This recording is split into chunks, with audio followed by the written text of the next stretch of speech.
When Olivia de Havilland walked into court in 1943, she knew Hollywood would never forgive her. Her co-stars called her a traitor behind her back, and studio bosses spread lies about her to anyone who would listen. For almost 2 years, she couldn't find work. The price of standing up to Warner Brothers was losing almost every friend she had.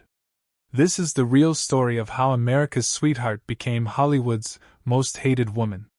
Olivia de Havilland was born on July 1, 1916, in Tokyo, Japan. Her parents, Lillian Augusta Roos and Walter Augustus de Havilland, were British. Her father was a professor and patent attorney, while her mother had once been an actress.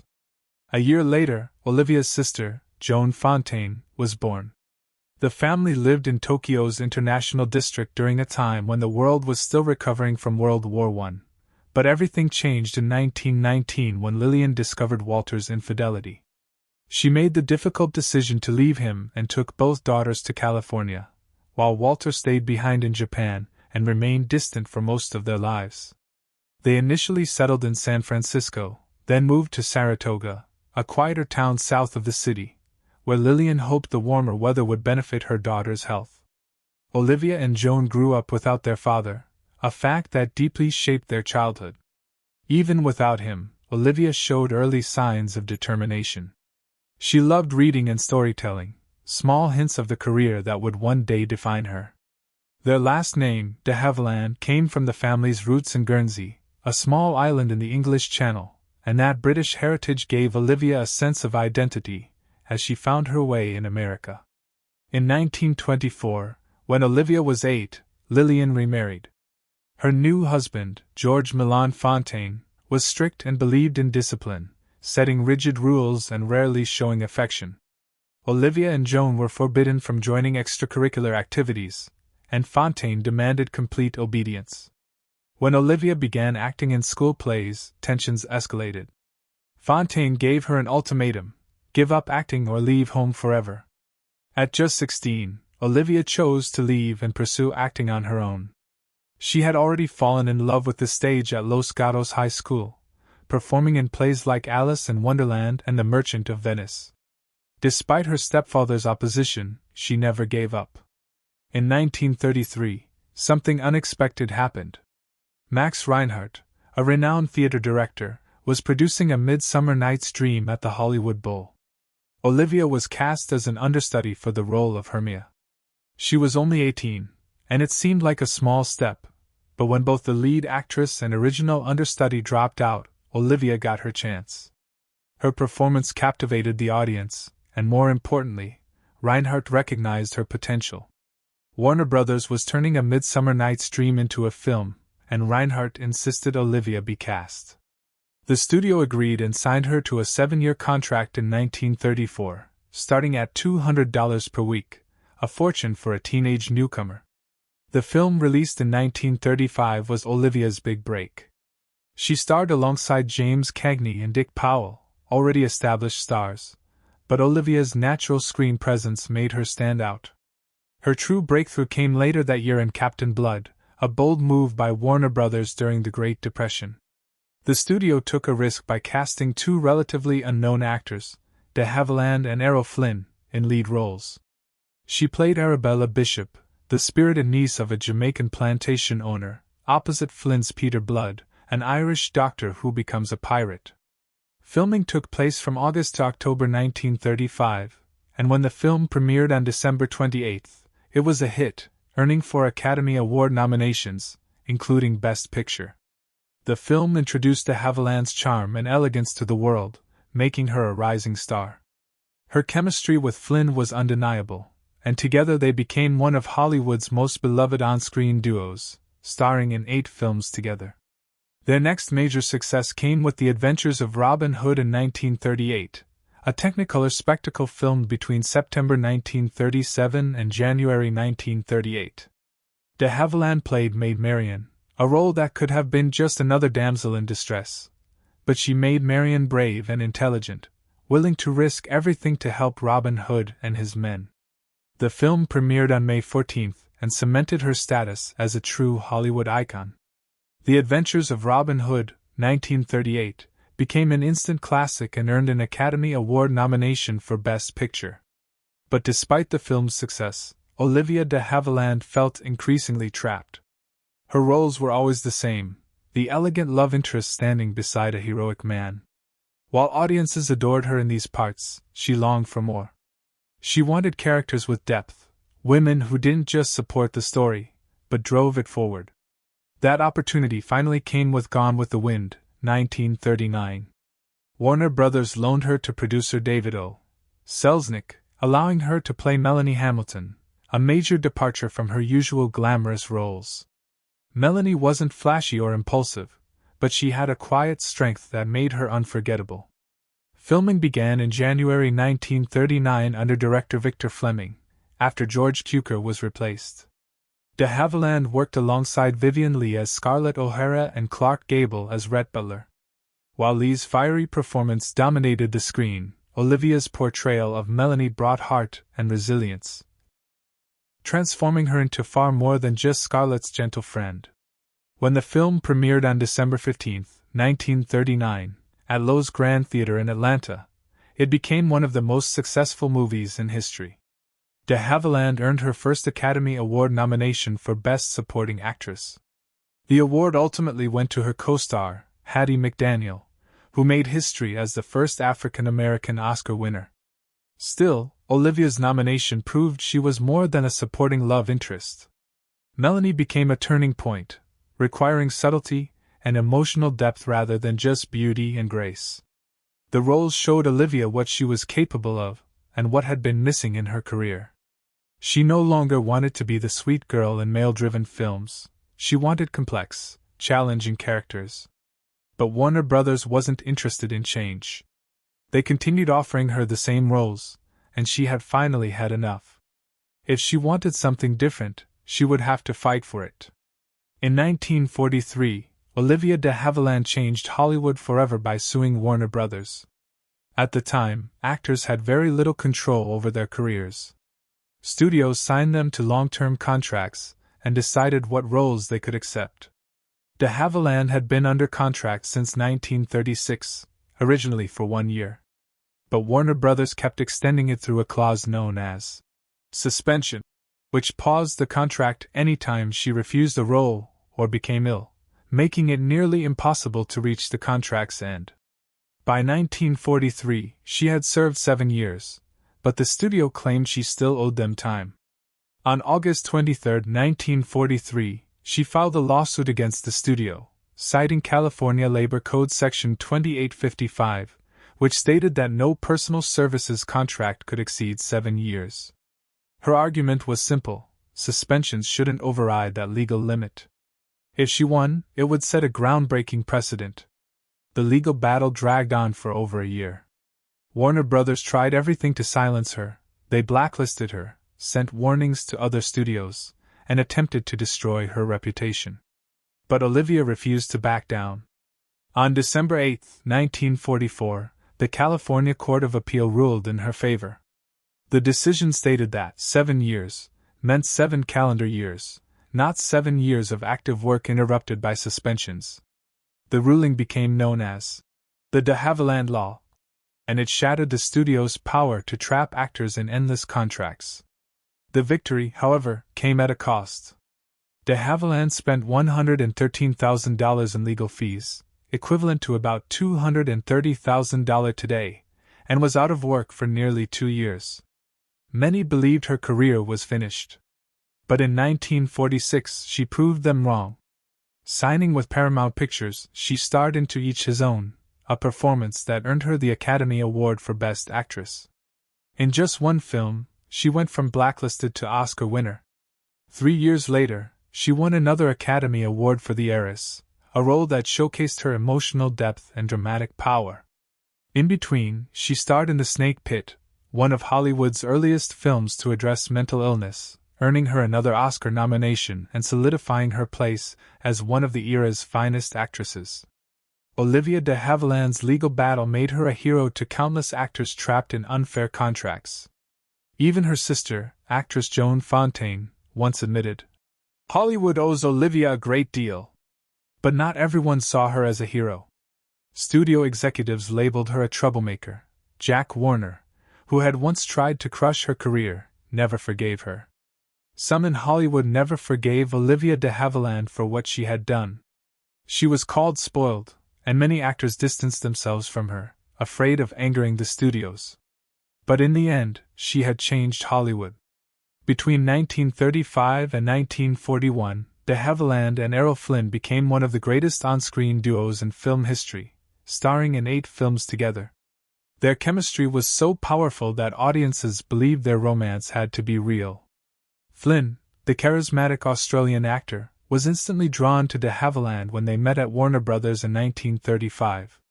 He was 26, confident and charming. She was 19, graceful and warm.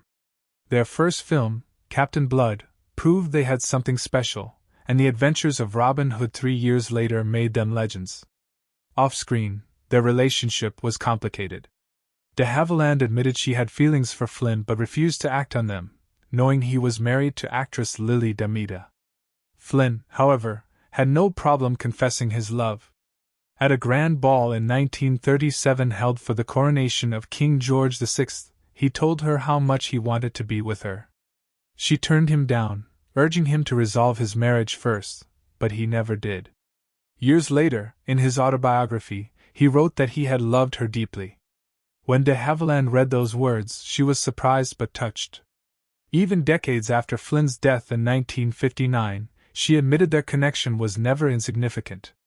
That unspoken love made their films even more magnetic. In the beginning, they had mutual respect, but as time passed, tensions grew. De Havilland became frustrated with always playing the romantic lead in Flynn's swashbuckling films. She wanted roles with depth, but Warner Brothers continued to pair them together. Her fight for better opportunities led to clashes with the studio, and sometimes with Flynn himself. His behavior only added to the strain. Known for his drinking, partying, and frequent pranks, Flynn sometimes directed them at de Havilland. During scene together was emotionally powerful. As General Custer, Flynn looked into her eyes and said, "Walking through life with you, ma'am, has been a very gracious thing." The words weren't just scripted, they carried weight, signaling the end of their on-screen partnership and perhaps something deeper. Olivia de Havilland's love life was as complex as her film roles. One of the most surprising moments came when she turned down a marriage proposal from Jimmy Stewart, one of Hollywood's most beloved actors. Their relationship had charmed the press, especially after he took her to the Gone with the Wind premiere in 1939. Many thought they would marry, but when he proposed in the late 1930s or early 1940s, she said no. She doubted he was truly ready for commitment. What the public didn't know was that de Havilland had already fallen for someone else, director John Huston, whom she met in 1941 during the filming of In This Our Life. Unlike Stewart, Huston was sharp, rebellious, and had a reputation as a womanizer. He was also married. That didn't stop them from having an affair. De Havilland admired his intellect and wit, and they bonded over a shared love of art and literature. But the relationship was unstable. Huston's personal life was chaotic, and his romantic past full of complications. Turning down Stewart didn't just shape her personal life, it impacted her career too. In 1946, she was offered the role of Mary Bailey in It's a Wonderful Life, but she declined. The idea of working with Stewart so soon after their breakup was too painful.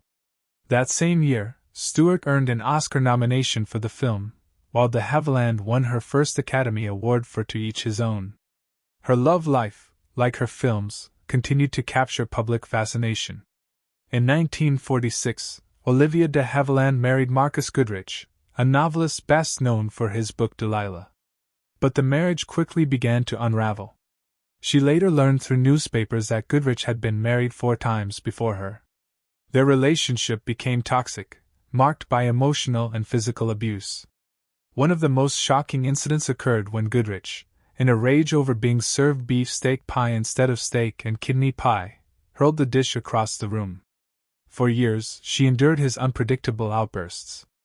In 1953, after seeking guidance from her minister, she finally filed for divorce, prioritizing her safety and the well-being of their young son, Benjamin. Her second marriage appeared more promising. In 1955, she wed Pierre Galanti, a French journalist and editor for Paris Match. De Havilland moved to Paris and later wrote a humorous memoir, Every Frenchman Has One, chronicling her efforts to adapt to French culture. They had a daughter named Giselle, and for a time, life seemed idyllic. However, by 1962, the couple had separated. Instead of divorcing immediately, they remained legally married for 17 more years, officially ending the union in 1979. Despite the separation, they remained close, and when Galanti became ill, de Havilland cared for him until his death in 1998. Her move to Paris in 1955 marked a bold shift in both her personal and professional life. Leaving Hollywood behind, she settled in a quiet, 3-story home near the Bois de Boulogne. This relocation was more than just a lifestyle change, it signified a new phase in her career. Free from the relentless demands of the film industry, she became selective about her roles, choosing projects that matched her artistic vision.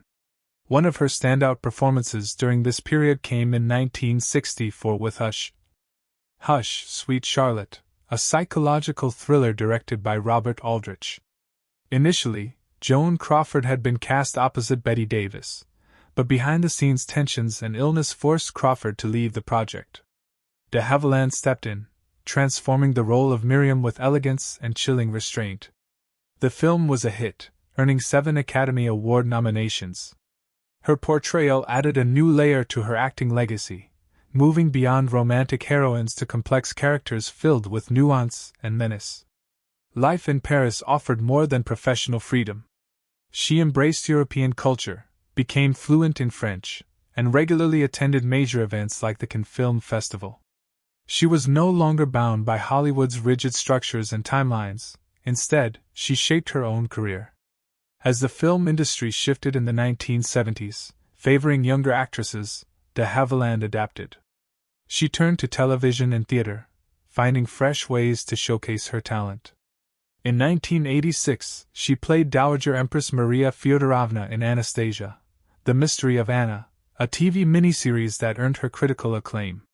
Television allowed her to explore dramatic and historical roles no longer offered to older women in Hollywood. She also returned to her first love, the stage. In the 1950s, she had performed on Broadway in Romeo and Juliet and Candida, proving her range beyond film. In the later years of her career, theater gave her an intimate connection with audiences and creative fulfillment. This shift to stage and screen wasn't just a professional evolution, it also gave her more time with family. Life in Paris provided stability, as she raised Benjamin and Giselle. While many of her peers struggled to balance fame and family, de Havilland managed to do both.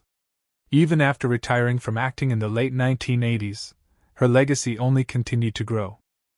In 2017, at the remarkable age of 101, Olivia de Havilland received one of the greatest honors of her lifetime when Queen Elizabeth II named her Dame Commander of the Order of the British Empire, making her the oldest recipient of the title.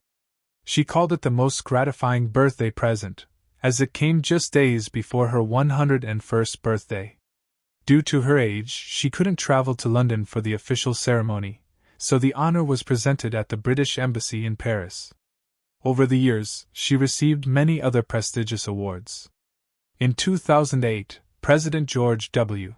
Bush awarded her the National Medal of Arts for her contributions to American culture, and in 2010, French President Nicolas Sarkozy honored her with the Legion of Honor, recognizing her lasting impact on cinema and her adopted country. These awards reflected a lifetime of achievement, not just as an actress, but as a cultural icon. However, Olivia's personal life, particularly her relationship with her sister Joan Fontaine, was marked by a deep and bitter rivalry. Born just 15 months apart, both sisters rose to fame during Hollywood's golden age, each earning critical acclaim and winning Academy Awards. Rather than drawing them closer, their similarities only fueled resentment. Their feud, which lasted nearly a century, became one of the most infamous in Hollywood history. Their troubles began in childhood, when Joan believed their mother favored Olivia, leaving her to feel like the perpetual second choice. Their fights were often intense. Olivia was said to have torn Joan's hand-me-down clothes, and in one incident, even broke her collarbone during an argument by a pool. When Joan decided to pursue acting, their mother insisted she change her name to avoid competition with Olivia. She adopted Fontaine, the surname of their stepfather, but the change only deepened her sense of alienation. The rivalry spilled into the public in 1942, when they became the first siblings in history to be nominated against each other for the Best Actress Oscar, Olivia for Hold Back the Dawn, and Joan for Suspicion. Joan won, but when Olivia attempted to congratulate her, Joan ignored her, leaving Olivia humiliated. 5 years later, when Olivia won her own Oscar for To Each His Own, she returned the gesture by walking past Joan's extended hand without acknowledgement. The feud continued for decades, with only fleeting moments of reconciliation. In the 1960s, they were seen together at a few Hollywood events, but their bond was never truly repaired.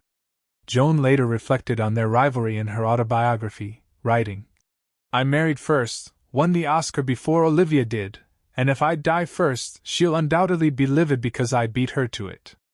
When Joan passed away in 2013 at the age of 96, Olivia, then 97, released a short statement expressing sadness, and claimed she had never been the one to start the hostility. One of the most painful chapters in their feud occurred in 1975 when their mother passed away. Olivia, taking control of the funeral arrangements while Joan was away on tour, finalized everything, including cremation, before Joan was even informed. Joan was furious, saying she learned of her mother's death from a third party and not from her sister. The two didn't speak at the funeral. Their relationship deteriorated further when Joan discovered her daughter had secretly stayed in contact with Olivia. Feeling betrayed, Joan distanced herself from her own children. Olivia, for her part, always insisted that she had acted out of love. Olivia de Havilland admitted that she had been defensive at times, acknowledging that her rivalry with her sister Joan Fontaine wasn't just personal, it followed them throughout their careers. Neither relied on family connections to succeed, and both worked hard to build their own reputations. Yet they often competed for the same roles, and even their personal lives became entangled in the feud. When Joan married actor Brian Aherne, who had previously dated Olivia, many saw it as a calculated move meant to provoke her sister.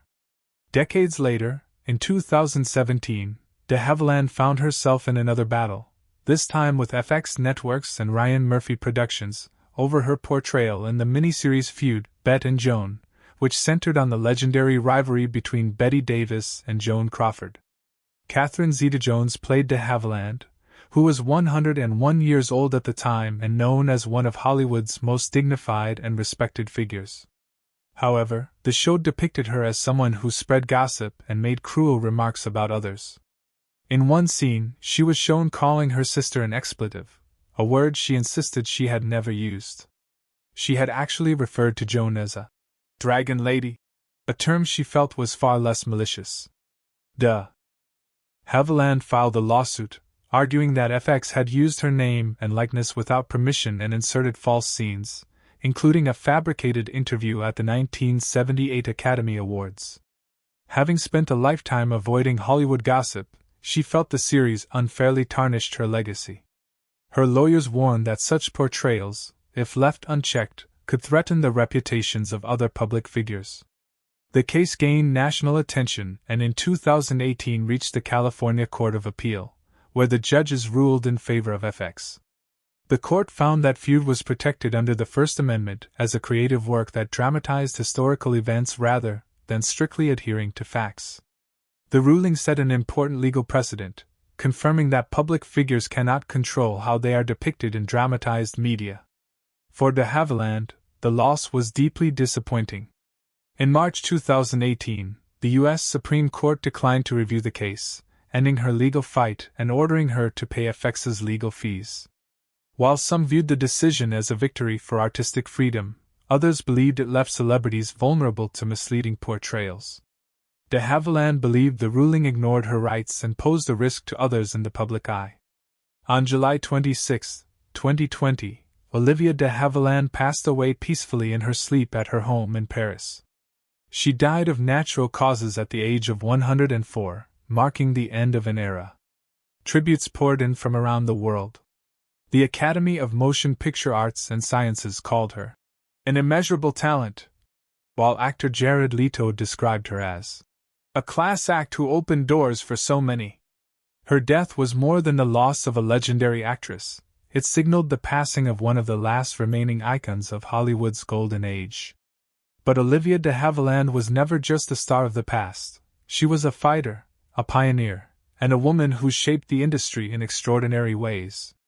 Through her films, her groundbreaking legal victories, and her enduring spirit, she continues to inspire generations of actors and audiences alike.